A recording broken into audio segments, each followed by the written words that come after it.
চলো আজকে তোমাদের সাথে শেয়ার করা যাক একটা ফেসিয়াল। এটা হচ্ছে গোল্ড ফেসিয়াল। তো এটা আমার ক্লাসের ডেমো হয়েছিল, তো আমার স্টুডেন্টকে বলেছিলাম করতে, তো আমি তার মধ্যে কিছু ক্লিপ তোমাদের সাথে শেয়ার করছি।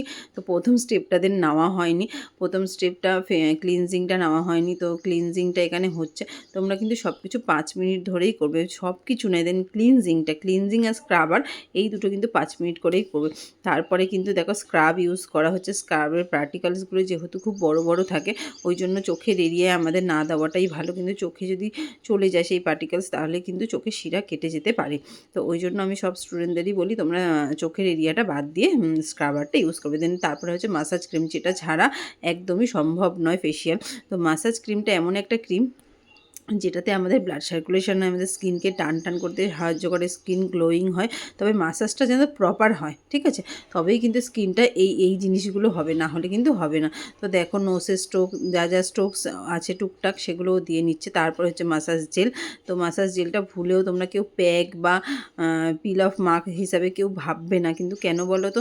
কারণ একরকমই দেখতে, তো যে গোল্ডের জিনিসগুলো জানোই তো এরকম একরকম টাইপের দেখতে হয়। তো ওই জন্য ভালো করে ফুল ফেসে ভালো করে আমি বললাম ব্রাশ দিয়ে ভালো করে অ্যাপ্লাই করে নাও। দেন এটা অ্যাপ্লাই করার তারপরে শেয়ার করব এই যে ফেস প্যাকটা দেখো, ওটা মাসাজ জেলের মতোই লাগছে। তো দেখো সেম পুরো লাগছে। এটা রেখে তোমরা যতক্ষণে স্কিন ড্রাই হবে, ঠিক আছে? যাদের ড্রাই স্কিন থাকে তাদের অনেক তাড়াতাড়ি টেনে যায়, আর যাদের ড্রাই স্কিন না থাকে তারা কিন্তু একটু টাইম লাগে, 10 থেকে 15 মিনিট হোল্ড করব। তো দেখো এটা ফাইনাল লুক কতটা সুন্দর এসেছে না লুকটা। চলো টাটা সবাইকে, লাভ ইউ।